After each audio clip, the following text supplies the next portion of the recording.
Hi there, and welcome to my latest episode of my 10-minute rants. And the topic for this one is Gavin Newlands, an MP for the SNP, who is providing us with more hilarious proof that the SNP MPs, and indeed their party, are quaking in their boots about losing their jobs. So this one is tied to Humza's car crash of an election launch that she had on Friday in the Oranmore in Glasgow.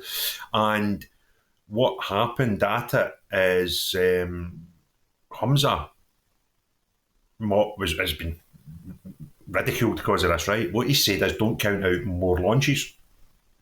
Now, that might be my understanding of the English language, I don't know, but I fully understand a launch is when you come up with something and you say this is what we're going to do, whether it's a new product or a new project or this new election campaign that the SNP decided to start on Friday, although there's no Westminster election being called yet. But you can only have a launch once. But Humza, in his wisdom, is quoted as saying that more launches might happen. Man's a crackpot. Excuse me. And he trounced out the party line where if we don't get loads of MPs from the SNP down to Westminster, it'll be the end of independence. So what they're trying to do is they're trying to blackmail people into voting for SNP so that they still have some MPs in Westminster. And he's saying that he wants to make it Tory free. Now, I've got news for you, Humza. Unless you're really simple, that's a possibility, I suppose. If you want to have a Tory-free Westminster, the only possible solution is that the electorate vote for a Labour government. Now, if you think that's wise, if that's what you're really after here, which I'll talk about in a minute, it's complete nonsense, but you're using that as the way to sales pitch, you're getting more votes for SNP. If your true intentions was to have a Tory-free Westminster, you'd be encouraging people to vote Labour, because that is the only way that you would get rid of Tories and have what you claim you want, a Tory-free Westminster. If you actually take away the 50-odd seats that you will contest in Scotland, if you take them all away for the Labour, it'll make their job a wee bit harder. Now, they might still win, I don't know. Don't know when the election's going to be, so it's hard to say. But I think it's fair to say if there was an election called soon, Labour would win. Now, unless they win by a landslide and it was a short margin, you taking seats off them for Scottish SNP MPs is the most ridiculous thing in the world. So that's just total bunkum. That's just another frightener for the Scottish electorate to try and get them to vote for your party, which is actually totally contradictory when you actually apply common sense and logic, what you're saying about this Tory-free Westminster.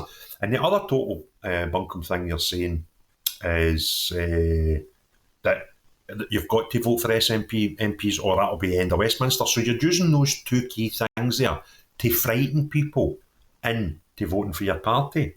What I would respectively suggest would be a better policy for any political party would be to tell the electorate why you should vote for them, what good things will happen, not scare them about these bad things will happen if you don't.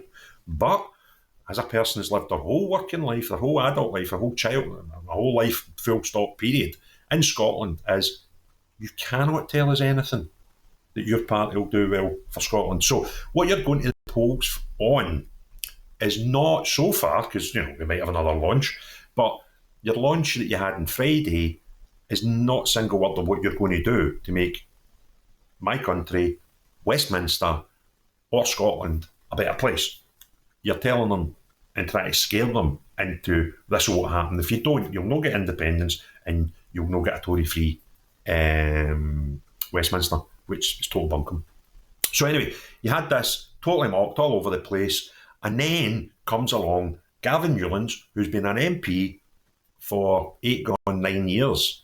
He represents Paisley and Renfrewshire North, and he gets his nice sum as an MP of about 85,000 pounds, somewhere close to that. And one other remarkable thing about Mr. Gavin Newlands for Paisley and Renfrewshire North is last year of lodged figures, he claimed £91,800 of expenses on top of his £86,000 salary. So he's right up there. He actually beats the last one I looked at, was that boy, him in the comedy clubs, Tommy, whatever his name is. He'd £75,000 of claims, which I thought was quite good. This guy's managed to do £91,000. Now, Gavin is a really nondescript member of Parliament. It doesn't really do anything. But for 8 going on 9 years, he's lifted his £80,000, and I don't know how much his claims are average. I've only looked at his last claim up to the 31st of March, where he claimed £91,000. So he's on a thing that's worth £170,000 a year to him, and he obviously doesn't want to lose that, and he's had this wee cushy job for, as I say, 8 going on 9 years. So he obviously is scared to lose his seat at Westminster. So after, I'll just pull up his tweet actually, after the car crash of a launch, he took to Twitter, Gavin Newlands, SNP is his thing, the title, I don't know, tag, I don't know, whatever it is on X, I keep saying Twitter, do apologise. So he took to X, formerly known as Twitter, and the first thing he put on, fantastic speeches by the FM and the Westminster gaffer Stephen Flynn to launch the SNP general election campaign. From cost of living to Gaza and the Brexit disaster, it's been SNP leading the pressure on the Tories. Only the SNP can deliver independence. You just want your seat, mate. And where is it? Oh yeah, so here it's here. 22 years ago, so this would have been Friday night. He tweeted out, the party of government in Scotland launched its general election campaign today.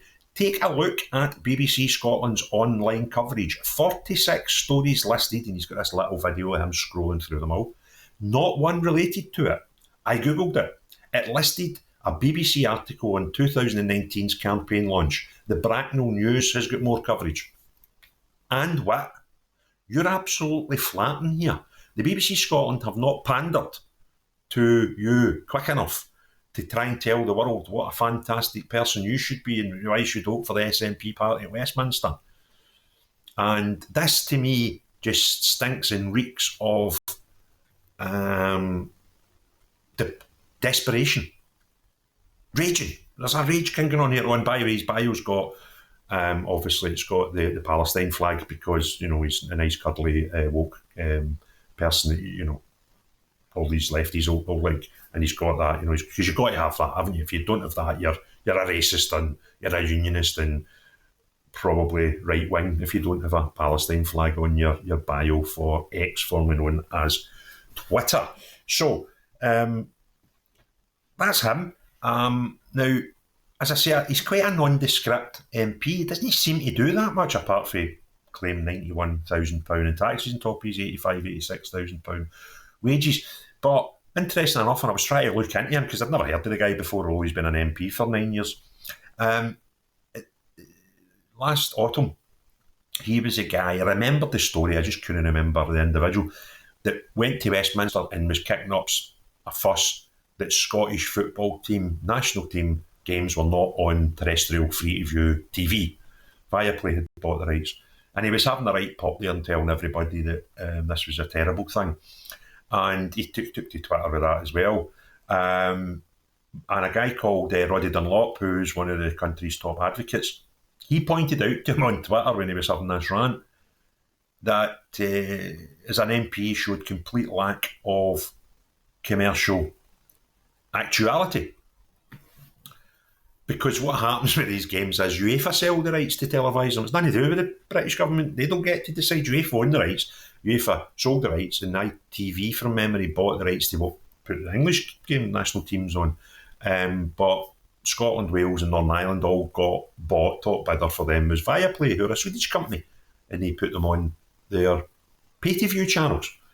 But Mr. Newlands took to Westminster and took to Twitter to have a right gob about how unfair this was and people should do something about it. Totally unaware of how these things actually happen. So that's Mr. Newlands. And I think what we're in for, because we're still not got a date for the Westminster elections yet, so they can happen any time, I think, probably between May and January. And the wise money just now is on a sort of autumn election. But it will get called, I would imagine, whenever they're going to have it. They'll call it quite soon. And one of the key things could be the Westminster are trying to pass a bill for the Rwanda flights. And if that gets overturned, that could possibly lead to calls for vote of confidences, which could lead to an earlier election. But as it stands now, we don't have an election day, and the SNP are the only party that's had their launch. But as the wise Mr. Humza Yousaf's already told us, we might have some more launches, because that's possible, isn't it? You absolute crank. So there we go. We just keep seeing evidence of these MPs in Westminster who I've had it cushy for a long time, and the evidence is there in front of you. Just have a look at what's coming on, their timelines, and what's going on in the media. And we had, I can't forget his name now, him that's going to the comedy club up in Edinburgh, Tommy Shepherd. We had him, some examples of him ranting last week, and we've got Mr. Newlands this week looking, just total crap, just mouthing, just and some real good pointers that they're really getting a bit worried about their cushy wee numbers and their cushy wee gang down at Westminster. And it's fantastic viewing for those who aren't particularly favourable towards the SNP. So keep it up, guys. It's great. It's great. It's great viewing, and I'm thoroughly enjoying it. And I cannot wait, because the election will happen soon, probably within the next 6 to 9 months, in the United Kingdom Parliament of Westminster, and you guys are heading for a big loss. You know it, I know it, and anybody who can read the room and can read between the lines of every bit of shite you've put out knows it as well. So bring it on. Okay. Anyway, if you enjoyed the video, give me a thumbs up. If you want to see more, please hit the subscribe button and the notifications, and leave some comments there. Great. Even the nationalist comments are good fun, good entertainment. But most importantly of all, have a great day. Bye now.